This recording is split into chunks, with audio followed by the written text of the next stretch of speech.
G'day folks, and welcome to this playthrough of Eklund's Bios Megafauna. This is part 2 of the Bios trilogy. This is a heavy game. If you've never played a Eklund game before, it really can be quite intimidating.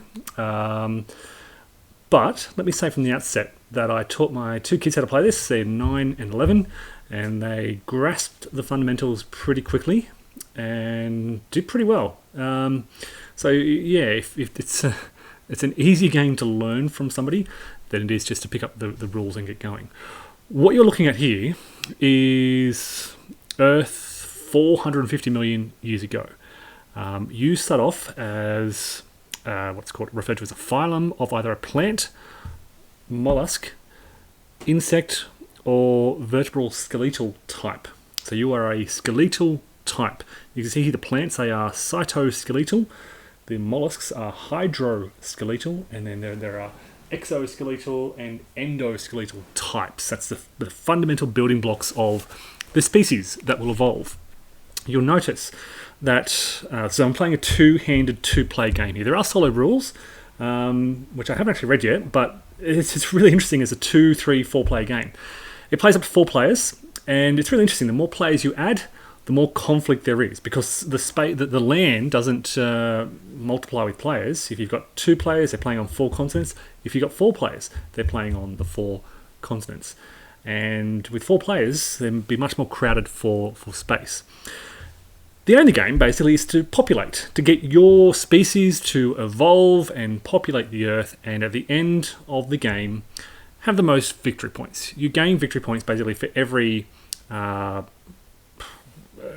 species types, every little coloured animal you have on the board.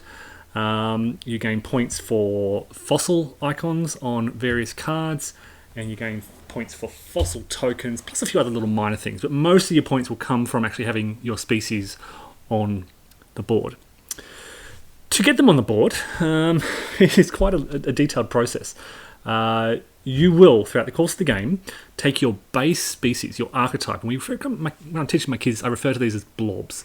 Start off with these fundamental building blocks, blobs. You'll evolve them into that they'll gain different organs and traits, different organs mainly, that will enhance their ability to reproduce, to survive, and to thrive in this dynamic environment. So you'll populate the Earth, they'll spread around the Earth, they'll migrate and so forth, but the Earth will change. We're talking about, I think a turn is roughly, 30 million years or something, so we're looking at huge changes in time. The plates will crash together and break apart, and mountains will rise, and deserts will emerge, and the Earth will change quite dramatically. I've played a few games of this. I had one game where it became very cold, and I had one game where it became very hot. I had one game where all the continents smashed together, and I had another game where they all split up apart. So, yeah, it can be a very dynamic game. And yeah, you're trying to survive in this environment. I'm all set up, and what I want to do is sort of get going with this and show you how it works. Now, we have a plant player, and they're a little different to an animal player. There's one plant in the game, and there are 3 animals. So I'm the kind of slugs over here, and the plants who are green. And the green has a special Medea super villain card. It's worth 1 victory point, and it also lets them decide on some things which I'll cover later on. The main early difference between the plants and the animals is that the plants derive the number of actions on their turn from the temperature of the atmosphere. So when we are in Eden, which we are here, Goldilocks, Eden, the plants have 3 actions. The animals derive the number of their actions from oxygen in the atmosphere. And at present, they have 2 actions. This is very hard to see. I recognise this. You probably can't even see that text, but this says 2. And these are forests. So as more forests come onto the Earth, their actions will increase. Only very slightly. It'll go up to about 3 and then 4. And that's the most that the animals will ever get. Likewise, the plants, as the Earth heats up, a lot of heat, they will get more actions. Okay, so let me talk through the actions. You will mostly be doing one of 3 main actions. There are actually 8 actions in the game, but you'll be doing one of 3. The first is to mutate. And this is where you're basically taking a card from this row of available cards. And let me explain what the different colours do. Blue is basically reproductive organs. So you'll have, for example, horned male contests, wind-borne pollen, and sexual advertising, things like that, which help your species to reproduce. Good if you want to spread all over the board. The greenish cards are good for surviving in herbivorous environments, or biomes as they're referred to, without predators. So if there's no predatorial threat, this will help you survive on grass. Okay. Red will help you survive in terrain where you need to hide. So you'll notice that each continent is divided into 7 different hexes, and they have a color code, red and yellow. Red is the swamps, it's wet, marshy, there are small sort of plants growing, and it becomes easier for animals to hide. This is the weeds, yellow are weeds, and in these environments, animals need to outrun their predators. So, in the red environment, red cards are beneficial. These red cards help you to hide. They give you long-term memory, perhaps of hiding spaces. They give you a tail spine. I don't know how that... Maybe it helps you cling to a tree or something like that. Whereas yellow will help you outrun your prey in those yellow environments. Legless animals often move by a concertina locomotion. So that helps you outrun. If you have a concertina locomotion, it will help you outrun predators in that yellow environment. Where you see the white discs, this is basically a desert, which makes this inhospitable. So I like to cover up the arrows to show that nothing can live there. Where you see a black disc on a biome, so these are all hex-based biomes, this is a mountain. And again, inhospitable. Where you see a black disc on so basically these are the continents and they're divided by ocean. So you can basically imagine vast swaths of ocean between all these places. Where you see a little black disc, it represents a carbon deposit, offshore carbon deposit, and the potential for life. Where you see a green disc above a black disc, there is a black disc below here. It represents, what is it? Plankton and plant species, offshore habitable area, basically. Which means that this little area here can be inhabited by sea-going creatures. It is a water zone, but it is offshore habitable water zone. You'll notice all these little dice on the, they call the plates, they are aligned with a latitude. So the middle 3 hexes have a 4 on it. They align with a 4 latitude. Above that, we're at 3. Below that, we're at 5. And these will move up and down. And as they move up and down, we'll change the dice. So going back to the biomes, yes, red will help you survive in red area, yellow in yellow areas, blue help you reproduce, green will help you survive where there is no predator. So these are good against predators. It's really hard to tell the color difference, but this is a lighter blue/green. Now, as I said, the plants have an early game advantage because they have more actions. They have 3 actions. The first action you'll do, let me get back to that key point, is to mutate. And it's where they basically choose one of these cards up to their spending value. So you don't actually pay anything to take these cards, but you have, think of this as you have a currency equal to your unborn species. So at the start of the game, the green plants have 1 species in the green starting position, and they have 6 unborn species. That means they have a currency of, or a value, coins or a spending capacity of up to 6. And this card here, the newborn card, summarizes the cost of those cards in the row. So you can see 0, 2, 4, 6, and 8. With 6 newborns, the maximum you'll ever have, I can afford any of these cards, like 0, 2, 4, 6, and this is the 8 row, which I can't afford. On my turn, I can take, for the mutate action, I can take one of these cards and mutate my species. So let me give you an example here. I'll point out why I'm taking particular cards. Okay, I'm taking this long-term memory card. When you mutate, you take the card from the row. It costs 4. I don't actually pay the 4, but it's 4 out of my unborn value of 6. Right? And I mutate my species.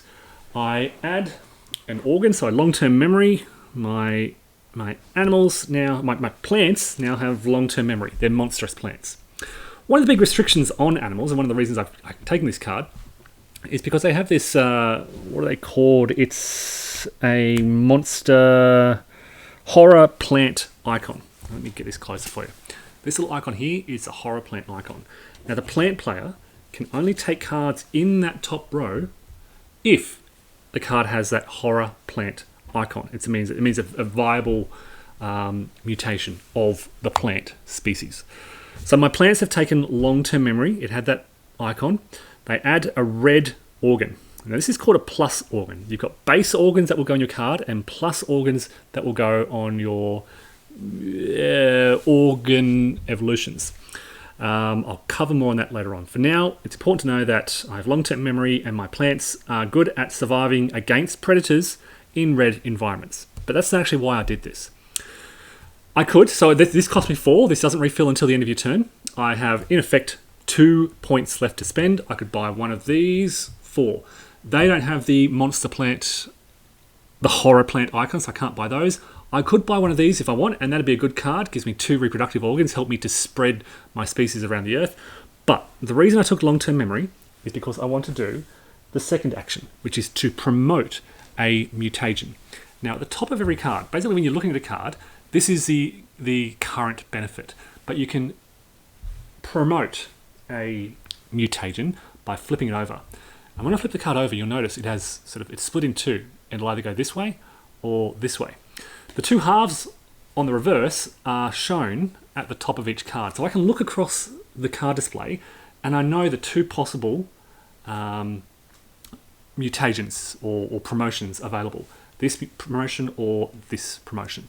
And that's exactly what I was looking at, because I want to promote this mutation to spatial navigation.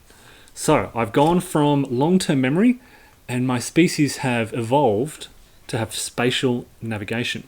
The plus organ that was on there moves down to my species and becomes a base organ. This is important. It means that all evolutions of this species will also get a base organ. The reason I did this is because when I evolve, I get a white plus organ on this species. And I love the white plus organs. I think these are the most valuable organs in the game. Why is that? Well, I've explained blue, reproduction, green, habitation, red, prey evasion in red areas, and yellow, prey evasion in yellow areas. White cubes let you relocate if you're going to die. So species will contest each other. They may end up in inhabitable areas. If they've got a white organ, they are there's a term for it, but I can't remember. It's like they're hardy. They can survive basically.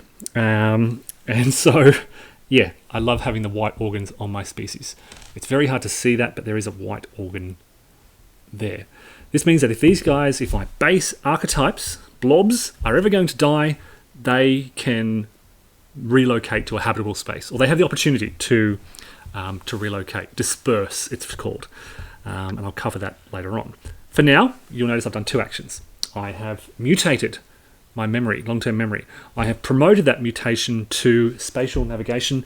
I have 1 point left, and I'm going to use that to... I've got 2 options here. The third option, and one of the most common things you do, is you'll populate. And this is where you take new species and you make babies, basically. When I was teaching the kids, I was basically saying, your species, they make babies and they go on the board. You will populate equal to 1 plus the number of blue cubes. So you can see why this would be great for populating. 1 plus 2 will give me 3 new babies to disperse. That's not bad, and it's a good early game strategy, but I don't currently have any blue cubes. I'd be making 1 baby for an action. It's not ideal. Instead, what I'm going to do is another action, which is to resize. So yes, you may have noticed these dice down here, which I haven't explained yet. This it's an abstraction of the size of your species. So size 1, they're bordering on microscopic, very, very small species. At size 6, they're kind of elephants, blue whales, they're huge. At size, if I promote this to size 2, my plants have grown to kind of a small, what would you call it? Small little plant size, and they can navigate. Go figure. Plants that can kind of crawl across the earth spread their kind of little feelers. They have a sense of navigation. Look, weird things happen in this game, and that's one of the wonderful things about it. What I love about this game is the fact that I can evolve my little mollusks to become poisonous worms that nobody can eat, that can do all these weird things. Okay. There's a lot I haven't covered in this game. I'll get to it when I get to it. What I'm going to try is keep moving and show you these things as they come up. For now, that is the green player's 3 actions. They're done. We go now to the orange player. And what's the orange player want to do? First of all, we replenish these cards. Sorry, that goes face down. Now, the orange player as an animal only gets 2 actions. There's a little 2 in this little cog symbol there. 2 actions. What do they want to do? Well, let's look. I'm looking across the cards here, but I'm also looking at the evolutions. So you know how I mentioned poisonous mollusks? This is the poison symbol, and I love getting that as well. White cubes are important, but there are no white cubes available.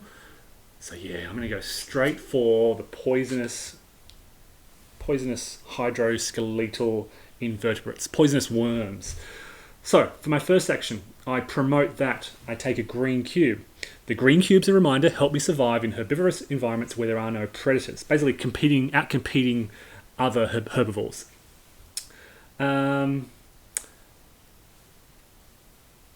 I am then going to promote that. So I move my cube down, flip it over, and I now have poisonous worms. The disadvantage here, and what this little cube here means, the dice here and the dice here means, is this is the maximum size. So animals with spatial navigation can grow to pretty much any size. Animals with acid spray that are venomous or poisonous can only go to size 1. So my hydroskeletal invertebrates are at their maximum size. This means they're going to be very small little monsters. And in fact, I'm already kind of regretting this because the only way they can be eaten is if their predators are larger than them. And I noticed that these guys did enlarge. So they've got venom. These plants can eat my little blobs. Maybe that wasn't the best thing to do. Let me take that back.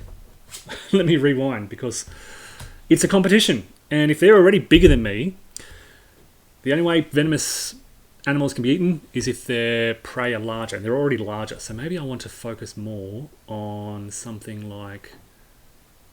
Ooh, there's not a lot of great cards. There's a white cube there, but I can't afford this. It's 8.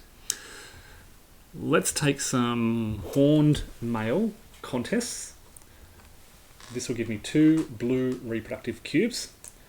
And then I'll reproduce. So I get 1 plus 1 per reproductive organ for 3. Okay. 1, 2, 3. We have 3 newborns.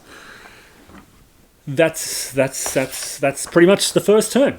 We don't draw events in the first turn. We skip that and go straight to the action phase. That is the action phase done. So the action phase is actually, or can be, a pretty quick part of the game. Once the action phase is over, we go to what's called the mothers and dispersal phase. It's basically where you place your babies. Right. So you've always got to disperse from where you have a mother. This is called a mother, and these are called, in scientific terms, the daughters. To disperse, you move equal to your species size plus blue cubes. So I disperse 1, 2, up to 3 spaces. The different terrain types have different movement costs depending on the type of species, and it's all summarized on this handy movement rules card. This is going to be very difficult to see, I apologize, but let me explain how things work. For my mollusks, they are good at moving through the basic terrain types. It's 1 to move through a weeds or a swamp space. A weeds or a swamp space. Keep in mind, this is an ice/desert. It will cost them 2 to move through there. But they've got 3 movement points. So I could potentially go 1, 2, 3. You probably can't see it on this card, but there is a C space. And there's a little X above that, which means it's not habitable by my blobbies, by my archetypes. So they cannot end in that C space. Strategically here, I'm thinking that I want to spread out to other continents. I want to spread my species around the world to give myself options in case this continent becomes too cold, in case it becomes covered in mountains and deserts and so forth. So what I'm looking at is the wind. You'll notice here on the equator, there are 2 little arrows here with the wind blowing this way. If I place my species, 1 there one there, and one there. So they've basically gone, evolved. Daughter is placed here. Once the daughter is placed, it can serve as a mother for the next species to go one here, and the next species to go here. If they had greater movement, I could do what's called rafting. At the bottom of the movement rules here, you'll see a little 3. Again, you probably can't see that, but trust me, rafting 3. This means I can jump off in a future turn. I could jump off this continent, and I mentioned these are 4 continents, and the world is round, of course, unless you're a flat earther, but I'm confident the world is round. And what I do is I spend 3 movement points to jump in the ocean here, sail around the world following, oops, not there, my apologies. I can jump off here into the ocean, follow the wind around the world, and land in this continent. So I've travelled into the ocean, I've rafted around the world, and I've landed there. That's a sea zone, so it's not ideal. Ideally, I'd be going here, 3, 4 to land on that continent. So if I get one more blue cube or one more size, I can do that next turn. And that places my little blobs, my archetypes, on a new continent. And I can continue to spread from there. So spreading across the world is a good early strategy. Sets you up for options and helps you to survive. Look, that's it. That's the mothers and newborn. As I said, I could have gone something like 1, 2, 3, place that one first. I could have gone 1. A lot of options available, but with only 3 movement points, I'm trying to set myself up to follow these winds around the world to here. Keeping in mind this is basically ice or desert. That's not habitable. I could have ended there, but winds are blowing this way, and it'd be harder to move to the east. That is the mothers and daughters phase done. Now we do burials and fossil awards. So no species are endangered, no one dies just yet. We're done, we progress to the second turn. Now, there are effectively 11 turns. There's no event on the first turn. You draw 5 extraterrestrial cards, and you draw 1 at a time. Once the 5 cards have run out, you do a mid-game scoring. Basically, whoever has the most species gets victory points, second most victory points, and so forth, based on how many players you are beating by population. So at the moment, my population is 4 to 1. Orange would get 1 victory point because there's 1 player that they're beating. Green would get nothing. I draw an extraterrestrial card, and this is my first game. This was the hardest part of the game to learn. It took us a long time to work through the different event icons. Each of these cards has half a dozen different little icons on there, and it's really confusing.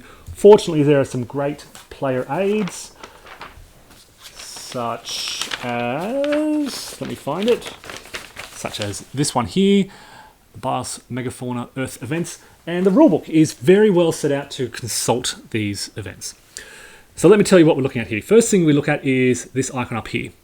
If there is a dash, we don't draw a weather card. There's no dash, so we do draw a weather card based on the current sort of environmental conditions, the atmosphere. We're at Goldilocks Eden, so I draw a Goldilocks event and flip it over. And what this basically means is that this continent, which is Baltica, moves up 1 latitude. So I simply shift that up like so, and I decrease the number to 3. What that means is that that middle row of biomes is at latitude 3. These are at 2. These are at 4. Okay, so we're still in a pretty comfortable zone because we're at Goldilocks. Right, what do these different icons mean? First of all, this means that the Earth warms a bit. This is a nice icon to see. Well, actually, it doesn't necessarily warm a bit, actually. It can turn to ice. The temperature changes in these latitudes. We can see 0, 3, and 7. There's no continents at 0, none at 7, so all we need to worry about is 3. The first thing we do is clear ice cubes from that latitude. So this returns. And this is where the Medea supervillain card comes in. Whenever a cube is added or removed and you have a choice, the player with the Medea supervillain card chooses what is removed or what the choice is, basically. So you have to remove a white cube from there, but white discs can go in 1 or 2 places. They can go in the clouds or in the atmosphere. Now the plant player is thinking, well, I might try and increase my actions. So as a Medea supervillain, the plant player chooses to place this here. They can place 1 more white disc here. they'll get 4 actions next turn. That's the advantage of that Medea supervillain card. Any other player can take this card from them, but it takes all their actions for that turn. All right, and then we place forests on all weeds in that latitude. So latitude 3, we place a forest there. We place a forest here. I'm just running across this 3 latitude. A forest here. And a forest over here. So latitude 3, shown on the card here. The earth is kind of warming a bit, and forests are emerging from this weedy area. This is important because this now turns this weedy area into a forest, which is effectively red. I would love to see a graphic design where these little discs had little red stickers on them to remind you of that. I mean, once you know it, it's pretty easy, but when you're first learning the game, yeah, it's hard to know. Little red stickers on these discs to remind you that this is a forest would be wonderful. What that means is that, hey, the plants can now have an advantage against predators in these forests because of their spatial navigation. And that's all you do for that first event. The second event is, I can't remember what it's called, it's like tidal change or something. Deluge, a flood. You remove any discs on sea areas, there are none. Then, we remove a cube from atmosphere, so we take this cube away and we place it in clouds. Okay, there's no choice to be made there. It's a white cube, so we just follow that. White cube from atmosphere to clouds. You can see the little iconography up the top here. Then we take a white cube from a continent and place it in atmosphere or clouds. Now this is where, again, the Medea supervillain gets a choice. A white disc from, well, there aren't many. They'll take this one from Laurentia. In fact, I think, they've got Gondwana over here as well, but yeah, they'll take this one because they're going to want to migrate this way, and they'll place it back in the atmosphere again. They want to increase their actions. Then we have what's called the mutagen event. Now this results, sorry, that should have been cleared. That should go there. It results in a clearing of the cards. The cards go to the bottom of the draw deck. They'll be unlikely to be seen again. We redraw 4 cards. 1, 2, 3, 4. But this event is most important because all players have to make a check on the number of organs they have on their species. You have an organ limit for each of your species, which is referred to as either a black heart or a green heart limit. If you're a plant, you refer to the green heart limit. This is how many organs you're allowed to have, and it currently shows 6. Again, hard to read because it's so small, but there's a little 6 inside that green heart icon. The animals, and there are 3 animals, use their black heart limit here, shown on the oxygen track, which currently shows 4. So it means that plants can have 6 organs, animals can have 4. The plant player currently has 2 organs here, so they're within that limit. The animal player has 2 organs as well, so they're also within that limit. I'll also note that the white cube adds 2 to that black heart limit. So the plant player can effectively have 8 organs on this particular species. If you exceed that limit, you have to remove organs. And if you remove an organ from a card, you remove that mutation. So you can potentially, when I say potentially, it does happen quite a lot, lose that mutation. If you're ever forced to remove a base organ, which happens a lot as well, your species becomes extinct and they are completely removed from the board. So watching your black heart limit, watching the number of organs that you have in your species, and managing that is an important part of your species management. You can, as a voluntary action, do what's called neoteny, and this is where you can voluntarily discard a base organ from your species, just to reduce your the number of organs you have to stay within those limits. It's one of the easiest way to accidentally go extinct. That's the mutagen event. So now we go to here, this card. We have Run for Rose, and you can read through the kind of card effects. There's a El Tanin Pacific Belied Winter. This is a runoff erosion. If we're in the precipitation era, which we are, we do these 3 things. And again, Medea supervillain decides to remove a black cube from they can take it from here and place it in an offshore area. Well, they're going to place it right off here. I'll explain why in just a moment. This is a carbon deposit. It can, create a potential C zone here. Then they take a black cube from the atmosphere and they place it in an offshore area. And then they take a green cube from oxygen and they place it in an offshore area. And they're going to place it right here where they just place that black cube. That means that this is now habitable by sea creatures. Only sea creatures can live in an offshore bloom. There's a little arrow there, very hard to see again. Little arrow, this is the bloom, the offshore bloom with algae and plankton and so forth. And only sea creatures, that species type, can live in those environments. A little yellow arrow there shows it's habitable. Everything else has a cross along it. And that's the end of the event. All right, so I've become pretty proficient with reading through these. I know what the icons do. When you're first learning, we basically had the rulebook out and we were reading through these events one at a time. Once you know what happens, I think it's pretty straightforward. I hope I haven't made any mistakes there. That'd be embarrassing. But yeah, that's the event phase. With the event phase done, game we're in turn 2, we go back to the action phase. And on the top of the card, it has a player order. So white, green, black, orange. And you just refer to the colours that are being played. So in this case, green first and then orange last. So the green player goes first again, and they have 3 actions. What do they want to do now? Okay, well, they're mindful that they need babies as well. And they're going to take this... Oh, look at that. It's another white one. Very interesting. Another white one doesn't help them that much, but there's a white one here as well. So there are options for the orange player to take that. What they're really going to focus on is this egg case. They want 2 blue plus organs. So we take 2 plus organs, place them there. This now gives me a dispersal of 4. Size 2 plus 2, 4. I can move 4 spaces. Now that we have good movement, we're going to have some babies. So 1 plus blue organs is 2. And what else do we want to do? All right, we're going to start thinking about... Oh, I can't. It doesn't have the monster icon on it. We're thinking about evolving into a new species. Worms. Yeah. Poisonous. Yeah. See, so, okay. I mentioned that you flip the card over and you choose a side.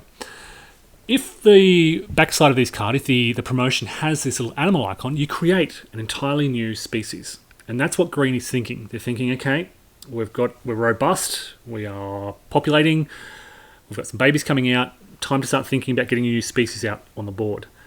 And the best species are the flyers, which are these guys, they look like little locusts, or the fish, the swimmers, which look like little dolphins like this.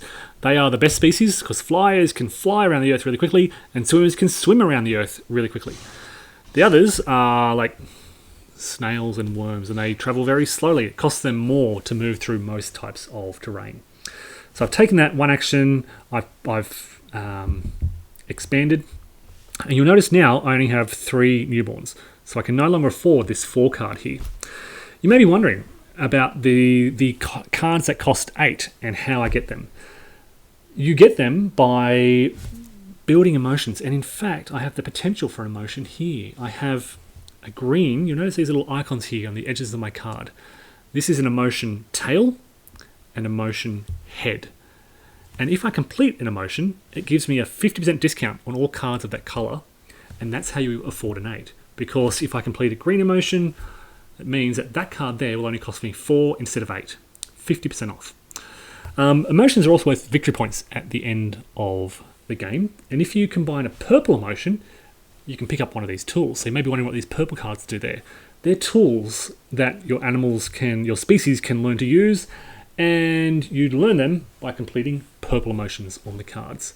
I can see a purple tail there and a purple head. So head and tail, if someone combines those, they'll choose a purple tool. And basically that helps that species, whatever it is, to evade and or hunt the type of species shown on the tool. Look, just for demonstration purposes, so 1, 2, 3, I'm going to take this. I'll show you how that works when I evolve. Oh no, sorry, wrong one. Yeah, there is no green emotion. Okay, What am I going to do now then? Oh, I can't. I might take feelers. Let's go for a tool. All right, so my plants are getting feelers. So these are really, again, monster icon on the red. I take a red cube. They're really good at surviving in red areas where there is a predator. We haven't really dealt with predators and herbivores. I've been talking about herbivores and predators. Let me talk about what that means. So you'll notice that each biome, each little hex, it has a line dividing it. Predators live at the bottom. So you'll notice that whenever I've been placing these little blobs, I've been placing them in the bottom half of the biome. That's to designate them as herbivores. Herbivores can survive in the biome. They eat the plants in that biome. When an enemy comes along and they want to eat that herbivore, they are placed in the top little space of, I'll lay this down just to show you what it looks like, of that biome. Now, a species type, such as a locust here, the flyers, can only eat either flyers or the archetypes. So anything can be eaten by blobs. No, my apologies, sorry. Anything can eat blobs. Otherwise, species can only eat their species type, but you can't eat yourself. So if I had a flyer here and a flyer here, they can't eat themselves. This predator would die out because there's no viable prey, but it could either eat a different coloured predator or any kind of blob. So I could in fact put my flyer over here to eat my archetypes. Does that make sense? Anything can eat blobs. Blobs are really small and blobby and anything can eat them. Otherwise, species can only eat their own types. Okay, so the animals on the bottom become the herbivores. They're surviving on plants. The animals at top become the prey. Now, it's important to note that prey doesn't force the extinction of a herbivore. A predator doesn't force the extinction of a herbivore. Think of this as sort of lions and wildebeest, sort of surviving in sort of a symbiotic relationship. The wildebeest eat the grass, the lions eat the wildebeest, and they all survive. You may be wondering, sort of, what about all the other thousands of animals that may be living in these biomes? What the game really focuses upon is fossil records. We're talking about 30. Every turn is 30 million years. We've done 60 million years here, and what this represents is the fossil record of these species. It doesn't just represent the animals kind of living here. It represents them living here in such abundance as the dominant sort of species in this biome to leave behind a fossil record for scientists to explore. There may well have been thousands of other animals living in this biome, but this blob, my hydroskeletal invertebrates with horned male contests, were the dominant herbivores of this biome. And if they survive to the end of the game, they help me get victory points. Yeah. So that's what you're kind of looking at, the dominant species, and you're trying to be the dominant species around the world. So yes, herbivores, predators, that will come up later on. For now, we're in the very early stage of the game. We're evolving our species. We're populating. Everyone's happy. There's no contests just yet. That's a green player's turn. Again, they took 3 actions. Now it's over to the hydroskeletal invertebrates' turn. And now that there's more forest, there's more oxygen in the air, they also get 3 actions. What are they going to do? I should repopulate these cards. And I notice a purple. Yeah, I could start to look towards getting a purple emotion and a tool. But you know what? I see this little swimmer here, and I want to start swimming. So I'm going to mutate a vertical flexure. Excuse me. What did this say? Early therian mammals had developed a parasagittal limb posture by the early Cretaceous period. Righto. And that helps me run away from my predators, or as the case may be, swim away. So I add a yellow cube. First action, second action. You know what I'm doing. I'm going to promote this, but this time, so the yellow cube comes down here. In fact, let me rewind just one step. So I've got this here. I'm going to increase the size of my species, 2 actions. Then I'm going to promote. The reason I did that is because now I'm creating a new species with a lunate tail. So I've got some kind of swimmer. They start with the same size as the parent species. That's why I increase the size first, so that the new species that evolves from this is of the same size. I then take all the swimmers from supply, and I have to now replace one of the mothers with the new species. Okay, so this basically what I'm saying is, okay, I've got a new species of swimmers, and this little blob has evolved into a swimmer. I placed it in this particular space in the swamps because swimmers cannot survive in the weeds, they're called. So you'll notice again, referring to this, weeds, swimmers, while they can survive in blooms, they can't survive in weeds, but they can survive in swamps, where they're designated as red areas. So I now have, the orange plate now has 2 different species to begin evolving and thinking about. The reason I picked this is because they're really good. Now it's swimming around the world. They can disperse around the world next turn. For now though, that's the end of the action phase. 3 actions. I promoted, I increased my size, and I mutated, increased in size, and promoted to a new species of swimmers. And it's the newborn phase. The green player has some newborns. They have a dispersal of 4. So let's have a look at this. They can go 1, 2 to here, from here, 1, 2. Now, this is interesting. They can raft. Following the wind, they can go 1, 2, 3, 4 into the swamp. The green player now looks at the orange player and they think, okay, so we're both going to be, what can we do? They could become a herbivore, a predator, sorry. So the green blob can start eating the orange blob because like can eat like, and of course anything can eat a blob. Or they can try and force them out by trying to coexist as a predator. And if that were to happen, we'd be focusing on yellow areas. There is no predator there, so we'd look to see who has the most. Basically, follow this contest chart. There's no predator. Who has the most green cubes? Yeah, neither of them do. And so who is the largest? They're tied. In that case, who has the lowest skeletal number to win ties? Well, the plants would have the lowest skeletal number, and they beat the number 2 of the hydroskeletal invertebrates. That would be quite mean, but in any case, if a species can become a predator in that environment, it's allowed to do what's called a trophic shift up there, and the orange player could just move up there. Because green knows that's going to happen, they're just going to become a predator and not force any conflict yet. So here we have my monstrous plants with spatial navigation and egg case and feelers eating the hydroskeletal invertebrates with horned male contests. Go figure, that's science for you. And they can coexist in that area. They don't destroy each other.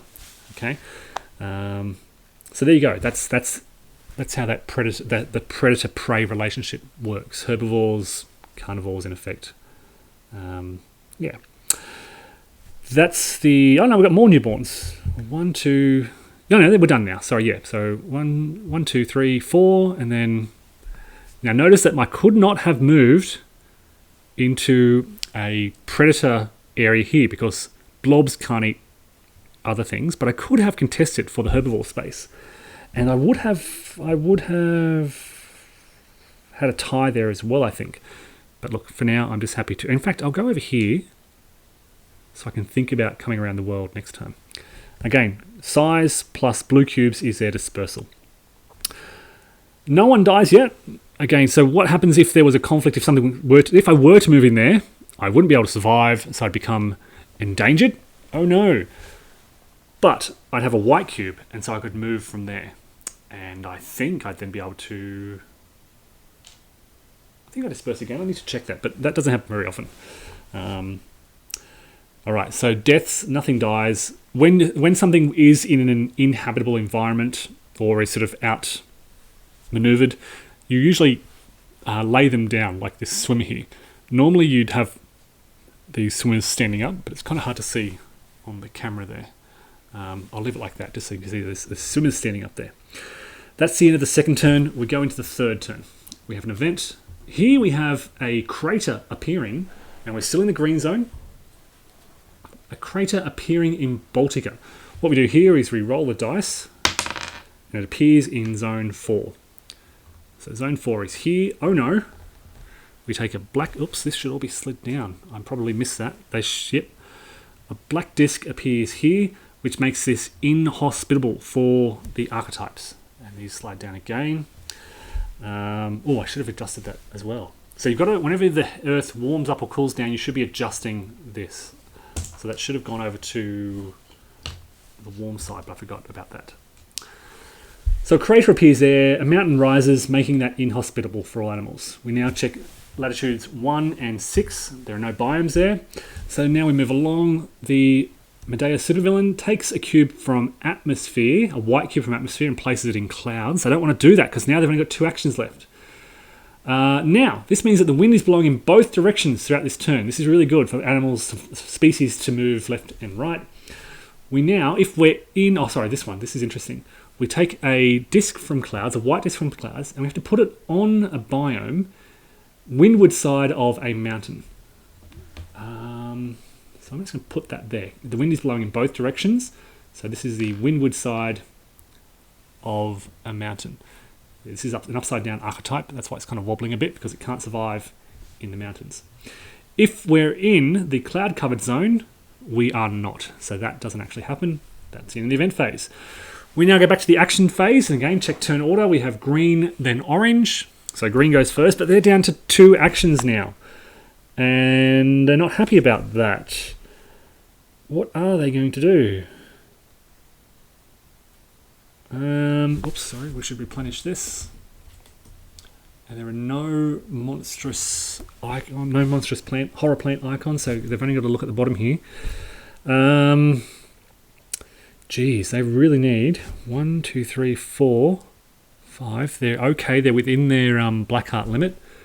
I really want to evolve, but there's nothing, there's only worms. So I guess... are we going to evolve into worms? I guess we've spread over 2 continents now. Let's try it. So we're going to mutate. We're going to get another blue cube. These plants are really good at reproducing. And then I'm going to, what's called, speciate, or promote that to, so that comes down here, to a worm. Oh, actually I can't do that because I've got a maximum size. Let me take that back. Not great news for the plant player.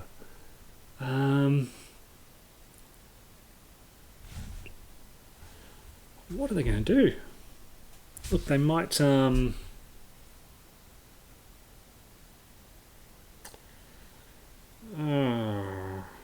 I don't like... So that if I build worms, they've got a maximum size of 1. I can't play that because my size is already 2. I'd have to then reduce my size first to 1, and then take that card, and then speciate it. It's a lot to do. So instead, geez, I am going to reproduce, or populate, it's called, have some new babies. And then, look, I might look to flip one of these. Yeah, feelers, that's what I was going to do, wasn't I? So I'm going to move this down here, and give myself tentacles. Wow, what a monstrous plant. This is now a monstrous, literally a monster. So what we do is we take the green monster icon, and the monster rule is a little bit confusing. It counts as cubes equal to the size. So 2 green cubes. So 2, and whenever the animal would lose cubes, you instead reduce the size. I think that's what it means. So yeah, plant's in a bit of trouble there. But the reason I took that is because it gives them a... Oh, I can't do that either. Rewind. My goodness, why did I take that? I can't evolve that because you can only have 1 emotion row. So I'm not allowed to have anything else, no other emotions. Oh, gee. This is not good. I haven't really planned this well as the green player. And when you get a row with no monstrous plant evolutions, horror plant evolutions, it's not good. I need a green, but there are no greens along here. And I've populated everything. I've got all my babies out. Look, I'm just going to increase in size again. Why not? Size 3. We're big. We're getting quite big to kind of like rabbit-sized plants with feelers and egg cases. They're kind of moving around the earth trying to eat things. Orange player, they have 3 actions. They are going to, or they want to have swimmer babies. So they are going to look around, and what looks interesting? Poisonous swimmers, that would be pretty cool, but probably not needed. Because they can already eat. They can't be eaten by the blobs, and nothing can eat them. What else do I want to look at? Yeah, I might just look at this. So we'll take some wind-borne seeds, which is interesting. Our swimmers have wind-borne seeds. Don't ask questions, just accept it. That's 1 action. They are going to populate, boom, boom, and they will also populate for my 3rd action. So 2 different species populating, very similar species. In fact, they're very basic. You're basic, you dolphins. And that's it. Very basic species is like a single complex species which is good at surviving. 2 very basic species good at reproducing. Interesting. We now go, that's actions done. 1, 2, 3, 3 actions. I now place newborns in turn order. So we can do a fair bit here. From here we can go 1, 2, 3, 4. We've gone all the way around the world. Again, we've got a movement of 5 here now, so we can go all the way down to here. And from this new mother, we can go 1, 2, 3, 4. Oh, wait. 1, 2, 3. It's going to cost us 2 to move in there. So instead, we'll go 1, 2, 3, 4, 5. From this mother, 1, 2, 3, 4, 5. Can't survive in the sea, can't survive in the offshore bloom. And from there, let's just spread out a little more into a different latitude. Actually, we're going to go into this latitude up here. From this mother, up here. So you can pick a different mother every time you place a newborn. Now it's orange player's turn. They've got dolphins and the blobs. The blobs have a movement of 2 plus 2 is 4. They can go 1, 2, 3. Now keep in mind the wind is blowing both directions. 1, 2, 3, 4. Great. And they don't want to go here.